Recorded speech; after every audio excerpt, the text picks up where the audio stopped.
Dia adalah gangster sekaligus pengacara paling galak yang pernah kulihat. Suatu hari ada seorang bos mafia yang tengah memarahinya.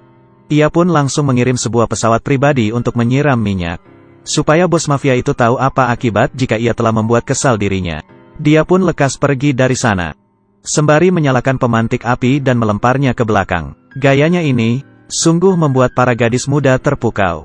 Jika kamu jahat, maka aku akan dengan senang hati meladeninya. Pria ini adalah seorang pengacara untuk sebuah mafia di Italia. Bernama Vincenzo. Keahliannya adalah membalas kejahatan dengan kejahatan. Setelah pergi, ia bergegas menuju tempat di mana ayahnya yang telah meninggal disemayamkan. Ia memanggilnya untuk yang terakhir kali, dengan panggilan Bapak Baptis. Ternyata semua ini adalah balas dendam yang ia lakukan demi ayahnya itu. Setelah sang ayah meninggal, anak angkatnya yang bernama Paolo mewarisi jabatannya. Paolo berharap agar Vincenzo selalu menuruti perkataannya. Namun Vincenzo dengan dinginnya berkata, "Aku siap untuk tunduk denganmu kapanpun. Tapi apakah kamu yang sekarang sudah pantas untuk berbuat demikian?" Perkataannya itu, seakan-akan tidak menganggap jabatan Paolo sama sekali. Ini membuat Paolo sangatlah marah. Malamnya, Paolo mengirim 3 orang pembunuh bayaran, untuk menyelinap memasuki kediaman Vincenzo. Mereka mengarahkan pistol ke ranjang mewah selebar 400 meter itu, lalu menembakinya. Ternyata ranjang itu kosong. Saat itu, Vincenzo muncul dari belakang mereka. Dengan tembakannya yang akurat, ia menembak mati ketiga pembunuh itu dengan santainya. Kemudian ia pergi menelepon Paolo. Dan berkata, "Aku ingin minta maaf kepada mobil kesayanganmu." Setelah ia selesai berbicara, api-api ledakan itu seakan-akan menatap wajah Paolo yang sangat terkejut. Vincenzo mengancamnya, "Kali ini aku masih mengampunimu. Tapi berikutnya, aku bisa saja meledakkan mobilmu saat kau berada di dalamnya."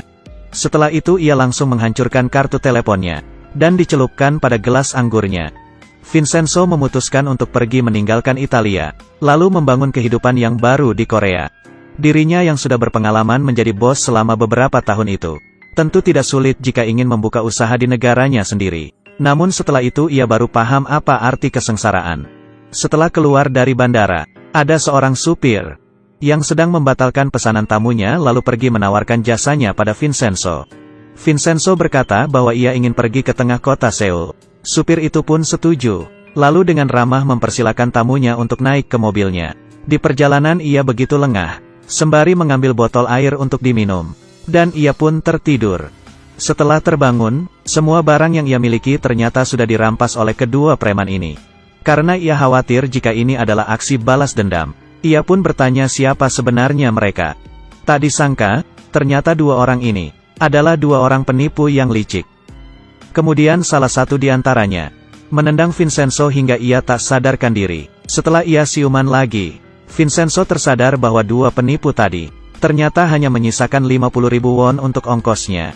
Awalnya ia mengira tahun-tahun ini akan mengesankan. Namun semakin dipikirkan, ia malah semakin depresi. Ia kemudian berteriak ke langit, "Brengsek!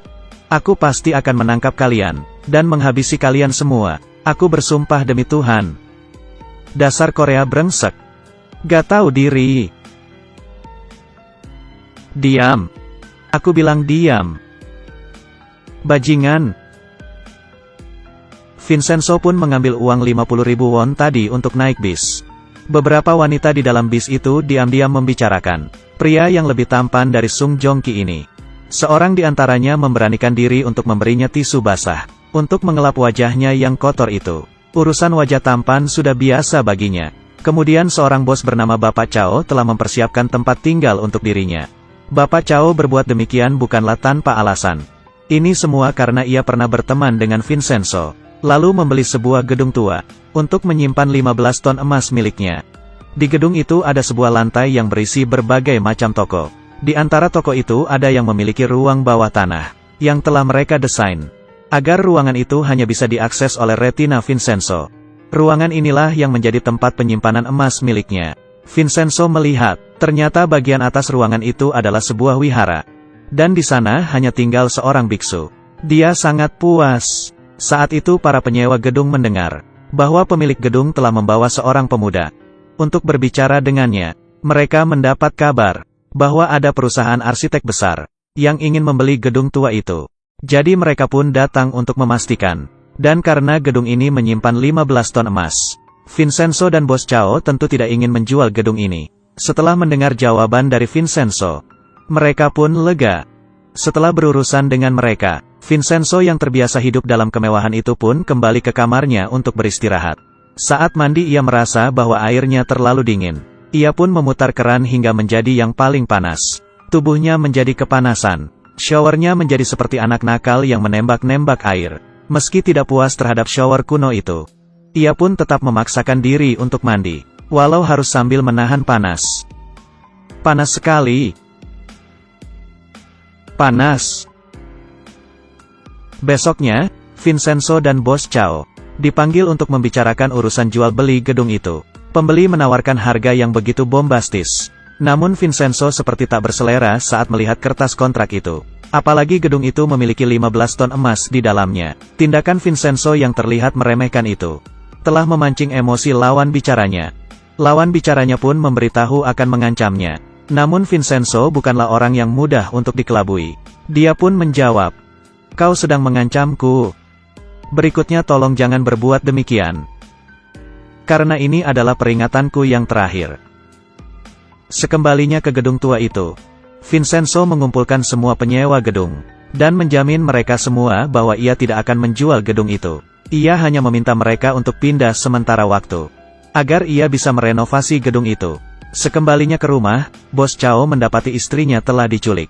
Ia dipaksa untuk menandatangani perjanjian jual beli gedung itu. Tak lama kemudian, orang-orang dari perusahaan arsitek itu pun datang ke gedung tua itu, lalu mengusir semua penyewa di sana.